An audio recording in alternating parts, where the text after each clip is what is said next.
مرحبا مدام. اهلين، اهلا وسهلا. معقولة 3 اشهر يا مدام؟ ايه والله، بس انت شو عرفك؟ ولو يا مدام، نحن بنعرف كل شيء، انتوا بتشتغلوا جوات البيت ونحن عم نشوف شغلنا برات البيت. كيف يعني بتشوفوا شغلكم جوات البيت؟ يعني انتم بتشوفونا نحن شو عم نعمل؟ نحن بنعرف كل شيء مدام. يا ويلكم من الله، بتعرفوا شو عم بيصير جوا كمان؟ هلا المهم مدام، بتخبري زوجك يراجعنا مشان يدفع، والا بنقطع له اياه. ولك لا، شو تقطعوا له اياه؟ وانا ساعتها شو بدي اعمل بحالي؟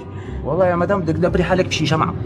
لك شو دبر حالي بشي شمعة؟ يخرب بيتك من حالك، روح من وشي، يا ويلكم من الله. بس شو حكينا؟ تعي خدي الوصل.